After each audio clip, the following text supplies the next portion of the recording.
প্রলয়ঙ্কারী ভূমিকম্পে মিয়ানমারে হাজার ছাড়ালো প্রাণহানি, অবকাঠামো ব্যাপক ক্ষতি, মৃত্যু 10 গুণ ছাড়িয়ে যাওয়ার আশঙ্কা।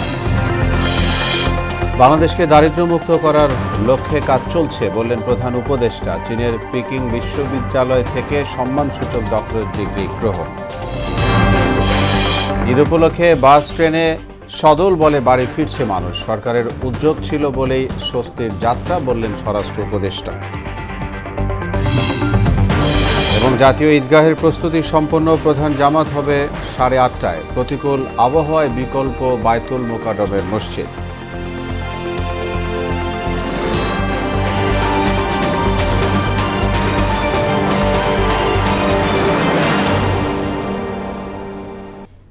আসসালামু আলাইকুম। আমন্ত্রণ মোহনা সংবাদে এতক্ষণ শুনছিলেন শিরোনাম, সঙ্গে আছি মোহাম্মদ ওয়ালিউল্লাহ।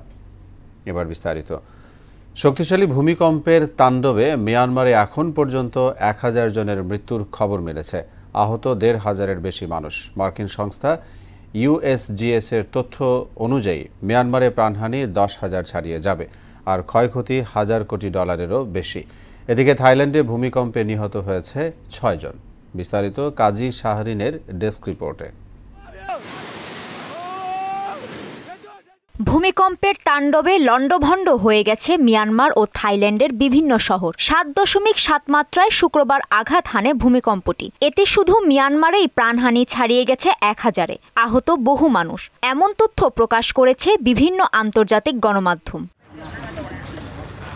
যুক্তরাষ্ট্রের ভূতত্ত্ব জরিপ ও গবেষণা সংস্থা United state geological survey USGS জানিয়েছে, মূল আঘাতের পর মিয়ানমারে অন্তত 14টি আফটারশক বা ভূমিকম্প পরবর্তী ছোট ছোট কম্পন অনুভূত হয়। এর মধ্যে বেশিরভাগ কম্পনই বড় ভূমিকম্পের কয়েক ঘন্টার মধ্যেই ঘটেছে, যার মাত্রা ছিল 3 থেকে 5-এর মধ্যে।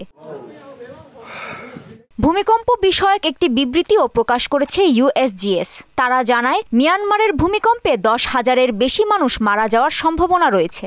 এছাড়া সার্বিক ক্ষয়ক্ষতির পরিমাণ $1,000 কোটি ছাড়িয়ে যেতে পারে। কম্পনের তীব্রতা ও আঘাত হানা এলাকায় ব্যাপক জনবসতির কারণে এত হতাহত ও ক্ষয়ক্ষতির সম্ভাবনা তৈরি হয়েছে। বিশেষজ্ঞরা বলছেন, মিয়ানমারের 100 বছরের মধ্যে সবচেয়ে শক্তিশালী ভূমিকম্প এটি।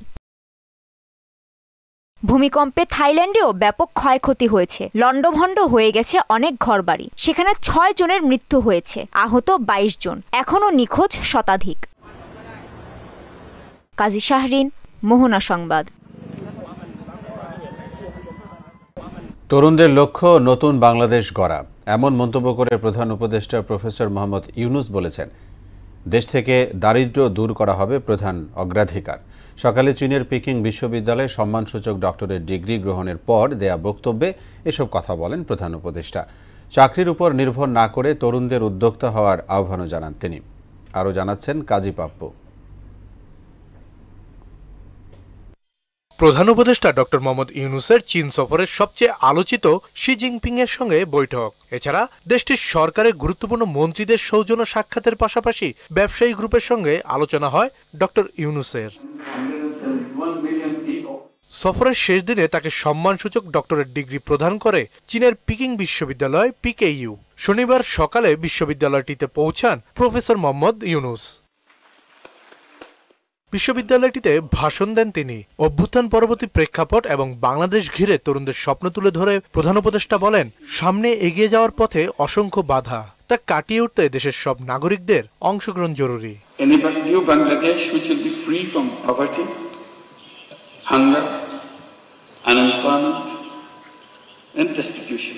ডক্টর ইউনূস বলেন, দেশের মানুষ গরিব, কারণ অর্থনৈতিক ব্যবস্থাই তাকে দমন করে রেখেছে।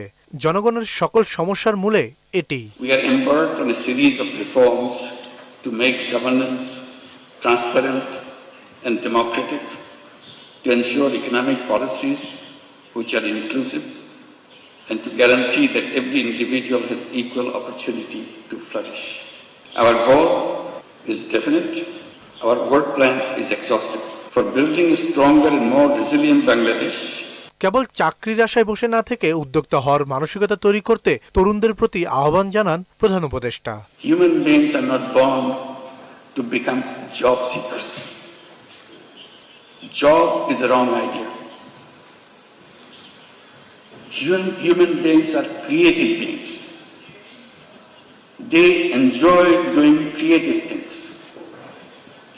Job is a negation of creativity. কাজী পাপ্পু, মোহনা সংবাদ। Job forces you to do things. প্রিয়জনের সঙ্গে ঈদ কাটাতে বাড়ি ফিরছেন মানুষ। রেল স্টেশন ও বাস টার্মিনালে ঘরমুখো মানুষের ভিড়। এবারের ঈদ যাত্রা বেশ স্বস্তিতেই কেটেছে। স্বাচ্ছন্দ্যে ঢাকা ছাড়ছেন মানুষ। নেই বাড়তি ভাড়া আদায়ের অভিযোগও। সরকারের বিভিন্ন উদ্যোগের ফলেই মানুষ স্বস্তিতে বাড়ি ফিরতে পারছে বলে জানান স্বরাষ্ট্র উপদেষ্টা জাহাঙ্গীর আলম চৌধুরী। গাবতলী বাস টার্মিনাল পরিদর্শন শেষে এসব কথা বলেন উপদেষ্টা। আমরা আগের মতোই দেখতেছি, মোটামুটি আগের মতোই। ভাড়া বেশি নেওয়ার কোনো সুযোগ আইন প্রশাসনের কারণে তারা তৎপরতা চালাচ্ছে। যাত্রী সংখ্যা অনেকটাই কমে গেছে, গাড়ি আমরা সময় মতো ছাড়তে পারতেছি। না, খুবই ভালো, একদম টাইম টু টাইম 9:10 এসে পেয়ে গেলাম রংপুর এক্সপ্রেস। নির্ধারিত যেই ভাড়া আছে ওই ভাড়ায় কিন্তু সবাই এখনো যাচ্ছে। দুই একটা ছোটোখাটো কমপ্লেইন আছে, ওটার এগেইনস্টে আমরা অলরেডি ব্যবস্থা নিচ্ছি। সরকারের ব্যবস্থাপনা ছিল দেখেই কিন্তু এই স্বস্তিতে হচ্ছে। সড়ক পথে ঈদ যাত্রার খবর জানাতে রাজধানীর বাস টার্মিনাল থেকে যুক্ত হচ্ছেন সহকর্মী শামীমুজ্জামান চৌধুরী। শামীম, বাস টার্মিনালে যাত্রীদের চাপ কেমন দেখছেন এবং জানতে চাই যে বাস ভাড়া বিষয়ে তাদের কোনো বক্তব্য আছে কিনা।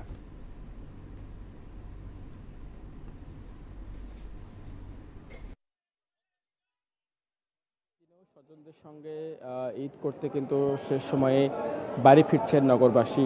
সকাল থেকে আমি রাজধানীর বিভিন্ন কাউন্টারে ঘুরেছি, সবগুলোতেই যাত্রীর চাপ তুলনামূলকভাবে অনেক কম ছিল। অন্যবারের মতো এই সময়ে যেরকম যাত্রীর ভিড় লক্ষ্য করা যায় কাউন্টারগুলোতে, এবারে কিন্তু অনেকটাই ব্যতিক্রম। তবে 12টার পর থেকে কিন্তু রাজধানীর কাউন্টারগুলোতে চাপ বাড়তে শুরু করেছে এবং আমি কাউন্টার সংশ্লিষ্ট যারা আছেন তাদের সঙ্গে কথা বলার চেষ্টা করেছি। তারা জানিয়েছেন যে গার্মেন্টসগুলো আজকে 1টা পর্যন্ত খোলা ছিল এবং অর্ধেক অফিস করে গার্মেন্টস ছুটি হওয়ার পর থেকে কিন্তু রাজধানীর কাউন্টারগুলোতে আস্তে আস্তে চাপ বাড়তে শুরু করেছে এবং কাউন্টার সংশ্লিষ্ট যারা আছেন তারা বলছেন যে হয়তোবা বিকেলের পরে এই চাপ আরও দ্বিগুণ হবে। অর্থাৎ শেষ সময়ে যারা বাড়ি ফিরবেন তারা কিন্তু অনেকেই আসছেন এবং টিকিট কেটে নিয়ে যাচ্ছেন এবং রাত্রে তারা যাবেন কিংবা আগামীকাল সকালে যাবেন, এরকম কিন্তু অনেকেই আসছেন কাউন্টারগুলোতে এবং যাদের আগে টিকিট কাটা ছিল তারা কিন্তু আজকে বাড়ি ফিরছেন এবং এখন পর্যন্ত ঈদ যাত্রা বলা যায় অনেকটা স্বস্তি এবং নির্বিঘ্নেই কিন্তু বাড়ি ফিরতে পারছেন। এবং কাউন্টার সংশ্লিষ্টের সঙ্গে কথা বলে জানতে পেরেছি যে যমুনা সেতু যে পশ্চিম সংযোগ মহাসড়ক আছে সেই মহাসড়ক দিয়েই এখন পর্যন্ত স্বাভাবিক গতিতেই উত্তরাঞ্চলের 16 জেলায় যানবাহন স্বাভাবিক রয়েছে এবং সিরাজগঞ্জের যে 38 কিলোমিটার মহাসড়ক রয়েছে এই সড়কে এখন পর্যন্ত কোথাও যানজট দেখা যায়নি। হয়তোবা গাড়ির তীব্র চাপের কারণে কোথাও কোথাও থেমে থেমে গাড়ি চলছে। অর্থাৎ এখন পর্যন্ত বলা যায় যে মহাসড়ক দিয়ে অনেকটা স্বস্তিতেই বাড়ি ফিরছেন সাধারণ মানুষ। একটা সময় এই সময়ে ঈদের ঠিক 2 দিন বা 3 দিন আগে মহাসড়কে কিন্তু আমরা গতবারেও লক্ষ্য করেছি যে ভোগান্তির কারণ হয় এবং উত্তরবঙ্গের মহাসড়কের চিত্র কিন্তু পুরোটা আলাদা থাকে এবং যমুনা সেতুর পশ্চিম মহাসড়কে 4 লেনের কাজ গতবার শেষ না হওয়ার কারণে কিন্তু আমরা দেখেছি যে তীব্র যানজটের মুখোমুখি হয়েছে। এবারে সেই চিত্রটি কিন্তু আস্তে আস্তে পাল্টাতে শুরু করেছে। এখন পর্যন্ত বলা যায় যে ঈদ যাত্রা অনেকটাই স্বস্তির এবং সব মিলে যদি বলি যে বিকেলের পরে চাপ বাড়লে হয়তোবা রাত্রে কিছুটা যাত্রীর চাপ বাড়লে এবং মহাসড়কে লোকাল পরিবহন বাড়লে হয়তোবা কিছুটা যানজটের সৃষ্টি হতে পারে। তো আমার কাছে রাজধানীর গাবতলী থেকে এই ছিল ঈদ যাত্রার 6ষ্ঠ দিনের সবশেষ তথ্যবলী। জি শামীম, ধন্যবাদ আপনাকে। এবার জানবো মহাসড়কের খবর। প্রথমে ঢাকা সিলেট মহাসড়ক থেকে আমাদের সঙ্গে যোগ দিবেন সহকর্মী রেজাউল করিম। রেজাউল, মহাসড়কের চিত্র জানাবেন আপনি, বিশেষ করে এই মহাসড়কে গাড়ির চাপ কেমন দেখছেন?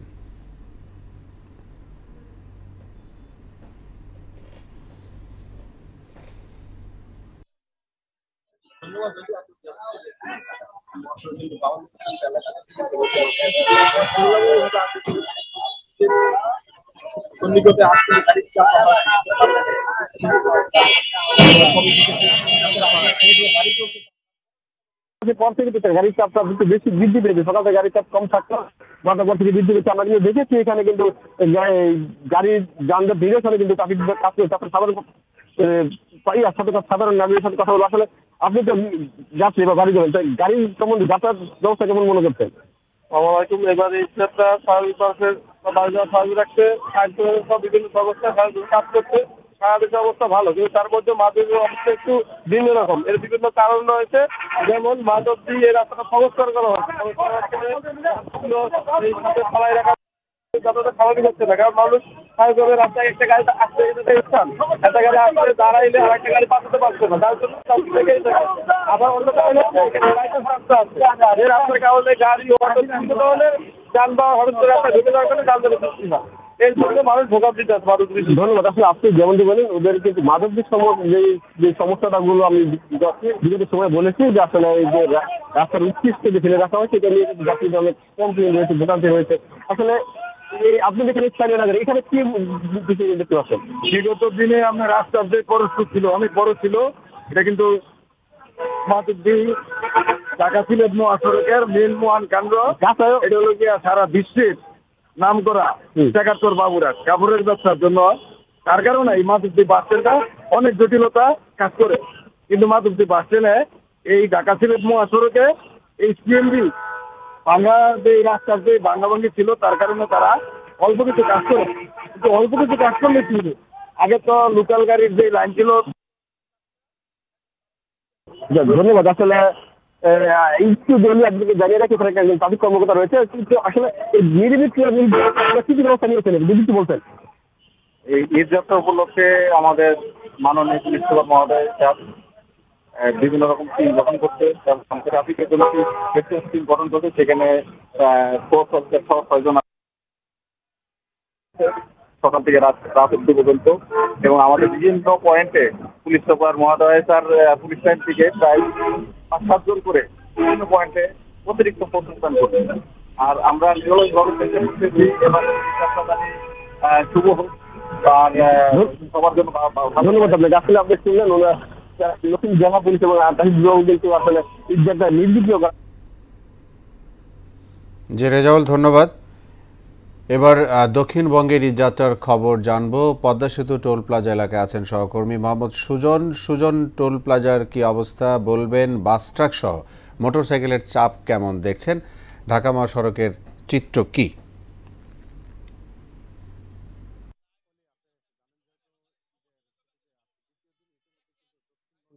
জেলার নারীটানে বাড়ি ফেরা মানুষ কিন্তু ঢাকা ছেড়তে শুরু করেছে ইতিমধ্যে।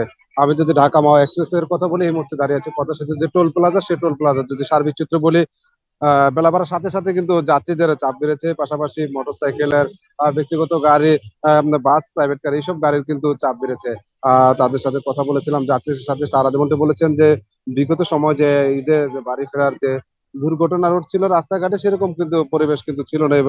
এবার কিন্তু শান্তশিষ্ট ভাবে কিন্তু তারা ভাবে কিন্তু দক্ষিণবঙ্গের যে নারী টানে বাড়ি ফেরা ঈদের যাত্রীরা, তারা কিন্তু যাচ্ছেন আর কি।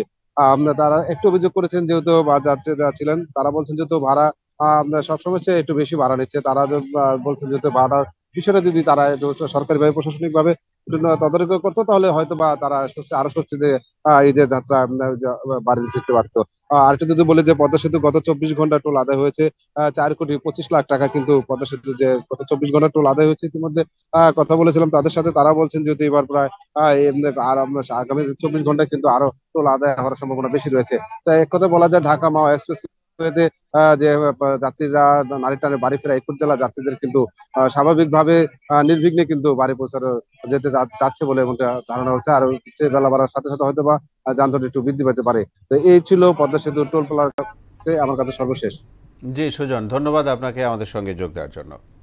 এবার ঈদযাত্রার খবর জানাতে ঢাকা টাঙ্গাইল মহাসড়কের চন্দ্রা এলাকা থেকে যোগ দিচ্ছেন সহকর্মী আলহাজ হোসেন। আলহাজ, মহাসড়কে গাড়ির চাপ কেমন দেখছেন জানতে চাই আপনার কাছে।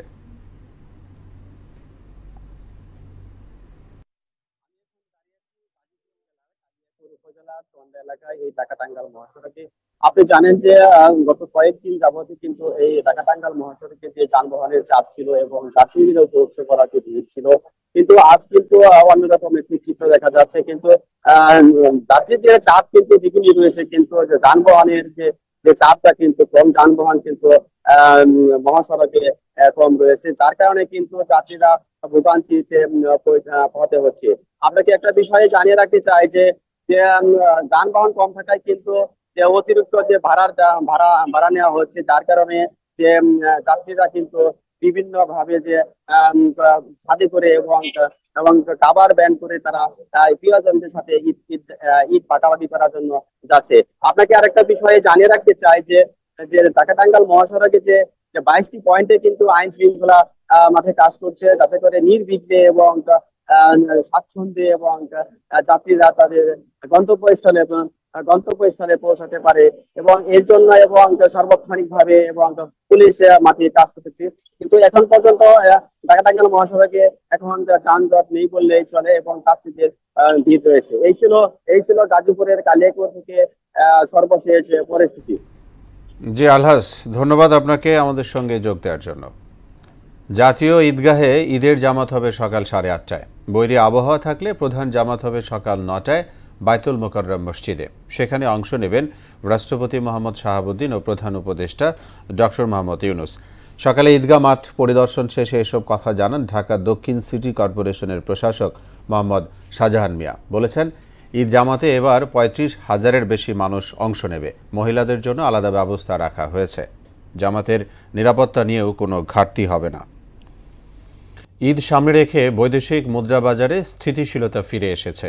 মূলত প্রবাসী আয় ও রপ্তানি প্রবৃদ্ধির কারণে গত 20 মার্চ পর্যন্ত ব্যাংকগুলোর নেট ওপেন পজিশন $550 মিলিয়ন পৌঁছেছে, যা মাসের শুরুতে ছিল মাত্র $150 মিলিয়ন।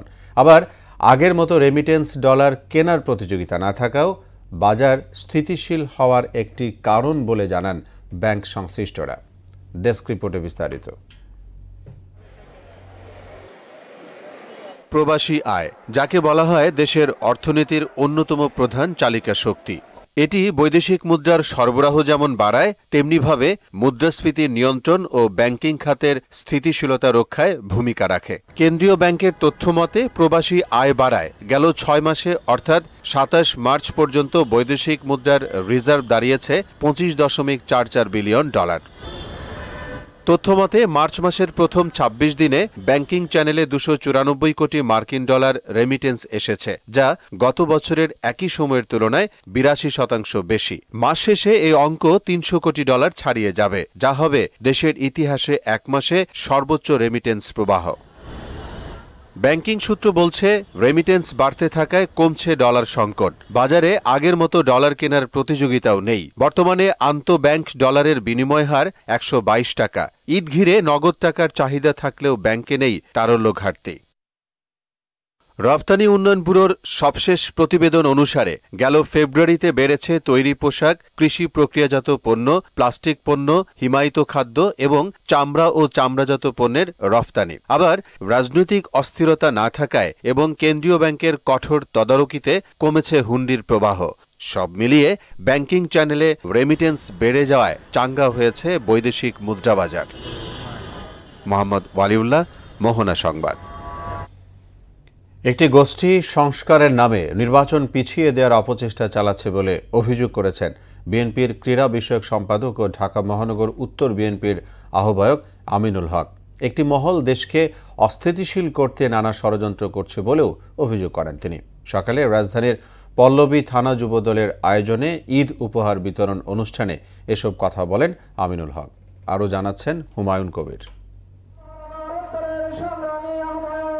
বিএনপির ভারপ্রাপ্ত চেয়ারম্যান তারেক রহমানের নির্দেশে রমজান মাস জুড়ে ঢাকা মহানগর উত্তর বিএনপির পক্ষ থেকে সাধারণ মানুষের মাঝে ইফতার সামগ্রীর পাশাপাশি ঈদ উপহার বিতরণ অব্যাহত রেখেছে সংগঠনটির নেতাকর্মীরা। পল্লবী থানা যুবদলের আহ্বায়ক হাজী নূর সালামের সভাপতিত্বে গরিব অসহায় মানুষের মাঝে সেমাই, চিনি, তেল তুলে দেন ঢাকা মহানগর উত্তর বিএনপির আহ্বায়ক আমিনুল হক।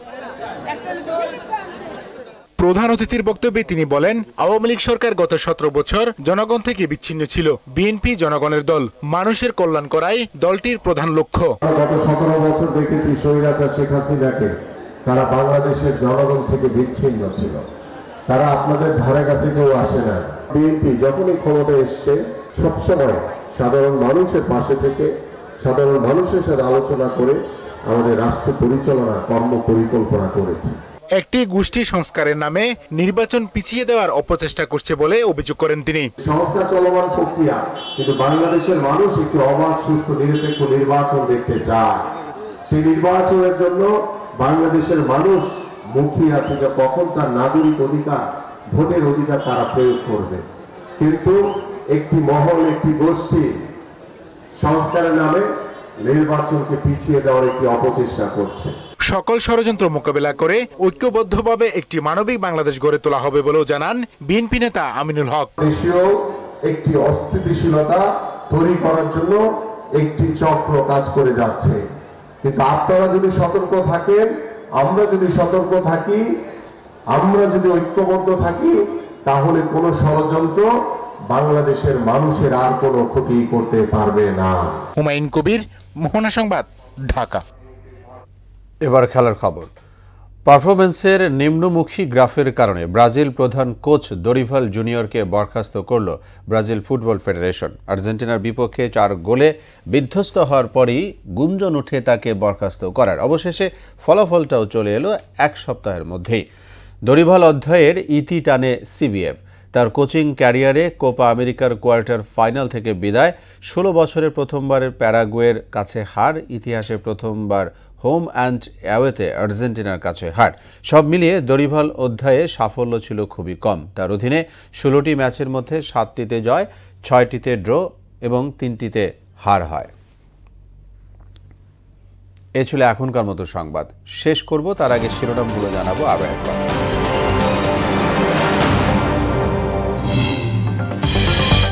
প্রলয়ঙ্কারী ভূমিকম্পে মিয়ানমারে হাজার ছাড়ালো প্রাণহানি, অবকাঠামোর ব্যাপক ক্ষতি, মৃত্যু 10 গুণ ছাড়িয়ে যাওয়ার আশঙ্কা। বাংলাদেশকে দারিদ্র্যমুক্ত করার লক্ষ্যে কাজ চলছে বললেন প্রধান উপদেষ্টা। চীনের পিকিং বিশ্ববিদ্যালয় থেকে সম্মানসূচক ডক্টরেট ডিগ্রি গ্রহণ। ঈদ উপলক্ষে বাস ট্রেনে সদল বলে বাড়ি ফিরছে মানুষ, সরকারের উদ্যোগ ছিল বলেই স্বস্তির যাত্রা বললেন স্বরাষ্ট্র উপদেষ্টা। এবং জাতীয় ঈদগাহের প্রস্তুতি সম্পন্ন, প্রধান জামাত হবে 8:30টায়, প্রতিকূল আবহাওয়ায় বিকল্প বায়তুল মুকাররম মসজিদ।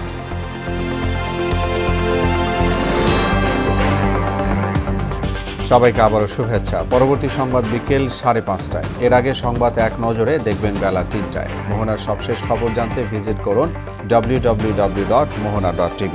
সংবাদ দেখতে পারেন ফেসবুক ও ইউটিউবেও। এতক্ষণ সঙ্গে থাকায় ধন্যবাদ সবাইকে।